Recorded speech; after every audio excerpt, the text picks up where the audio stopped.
Okay. Ooh.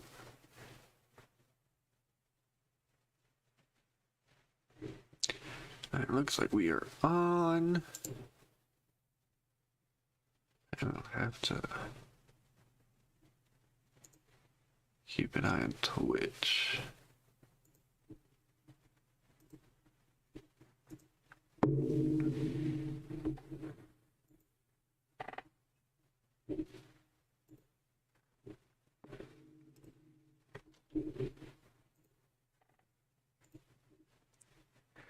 All right, just getting things ready.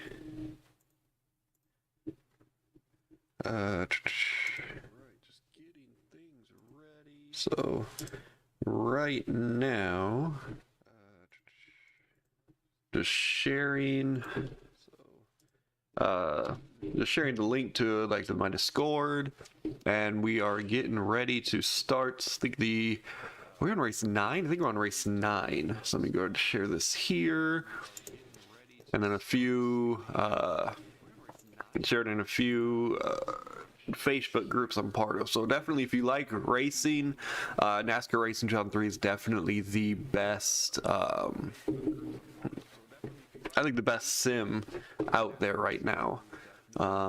So yeah, let's get this started. So we are at Indianapolis this week.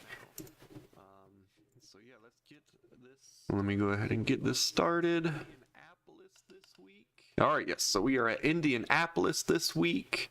We are doing good. I think we're on race number 9 of 10. So I'm going to try to get these done quickly so we can start up a new season. Basically, what I want is basically what I've done is I've redone all of the stats. So I know for like, especially for these 10 races, for basically these 10 races, most of the player cars have been stuck in the back, which, I guess, I mean, it is real life, because it takes, years and years and years to get a new team up and running. But it also makes it a little bit unfun for watching, as you already know that probably the player cars are going to be finishing in the last unless there is a very large wreck. So we go ahead and take a look at qualifying. As we look, doesn't look like any player. Actually, there was a few player cars that did finish ahead of a computer car. So it looks like Brown had a bad race, as well as Mandel had a bad qualifying race. So looks like the top player car qualifier is Rojas. It looks like Rojas, which qualified at 19th, which is definitely very good. So he's been working on his qualifying stats. And it also helped that, Goodwin, Brown, and another player or computer car had a bad race. Okay, so we can go ahead and get this started. We will start with Rojas at the start, so we can start right in the middle. And then we can do, I think, for Indianapolis, I think number 2 is good. And let's get this started.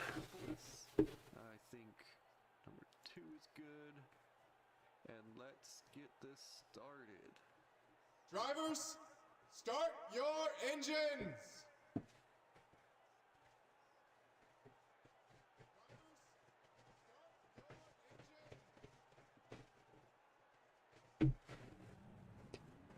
And here we go. I think Rojas in the 22 so far has had probably one of the better seasons today. He's one of the top drivers in standings. I think he had a few early races that he performed very well in, which, you have one pretty good race and that can set you up for a very good season, especially when you have a top 10. So it's a 10 finish, I believe he had.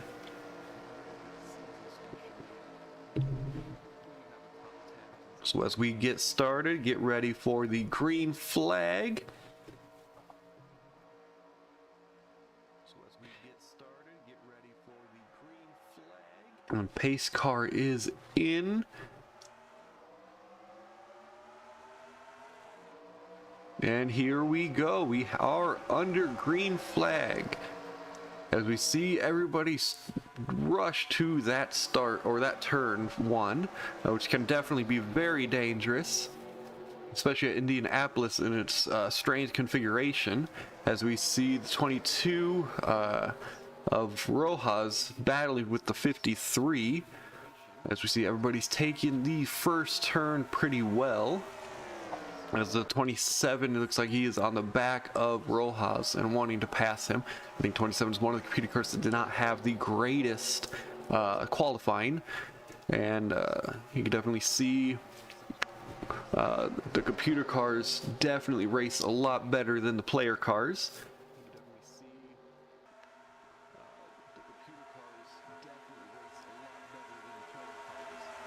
And he is able to pass Rojas pretty easily.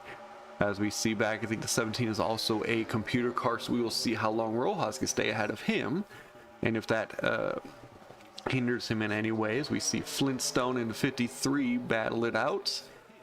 Looks like he is able to, it looks like the 53 is going to be able to pass him depending on if the 29 Peanuts car helps out Flintstone or backs off the gas in this corner.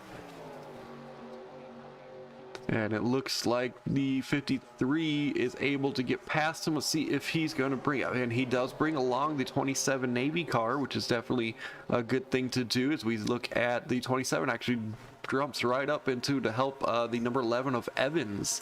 But it looks like his line is definitely on the lower end. As we scroll up a few positions to the top, as we looks like the is that Chung? Yes, Chung. He's actually only in 4th place, and there's a battle for the lead between I think Gennard in the 92 and Shear in 14. It looks like they were battling it out for a little bit as they enter into a corner and see if Shear can get a good run on him. And it looks like he is going to get a run, but Gennard is able to hold him off, at least for the second, as Shear is trying to possibly getting him a little bit loose. We will definitely have to come back to that, as there is a caution. As it looks like, who's that? Cross, Brindley. It looks like they got into each other. It looks like Batson. Hey, Batson is still racing. That's definitely good. So let's go ahead and take a look, see what happened with Brindley and Cross. So we will go ahead and pause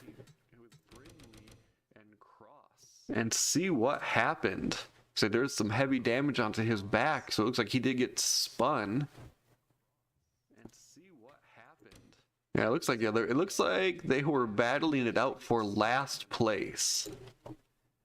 So yeah, it looks like Cross just took that corner way too hard and just barreled into Brindley, which is definitely not what Brindley wanted to do. I mean, they were battling it out for last place, but it looks like Cross, that was 100% Cross's fault, as he just slammed hard into Brindley. I mean, there was nothing really, I mean, yeah, Brindley really didn't have, or was not Brindley's fault at all. As we take a look inside Brindley's car, as yeah, Cross just hits him in the corner, or his back right or back left corner, and just turns him, puts him straight into the wall. Hopefully it doesn't end Brindley's day on a mess up from Cross, and hopefully Cross is able to get back on the track as well. But we will definitely see how this hurts them.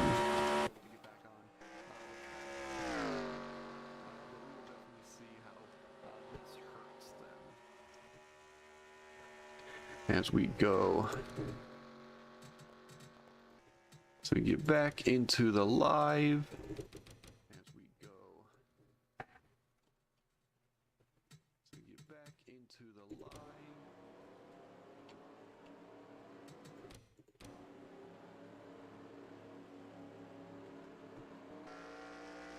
Yeah, it looks like everybody's trying to figure out where they're supposed to go. Hopefully nobody got too much damage. It looked like the Orth and the 00 got a little bit sideways as Batson and Higginbotham in the 36 and 37 are trying to figure out where to go, as now everybody figured out where they're supposed to be in the line and is now speeding up. So we'll definitely have to take a look, see what the pits are able to do with Brindley and Cross, as I believe, I mean, they've got to come in because they've got heavy back end damage.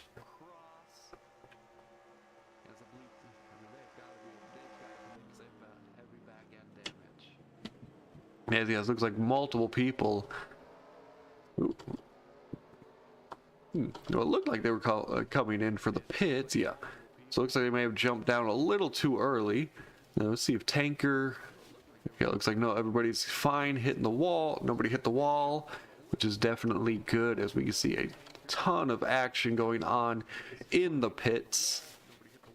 As I think everybody is going to be coming in for the pits today.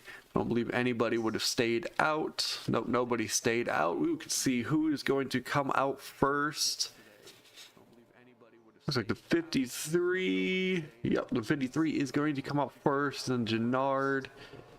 Chung looks like fourth place. And number 9 probably going to have to come back in because he ran over the he went straight through the official there.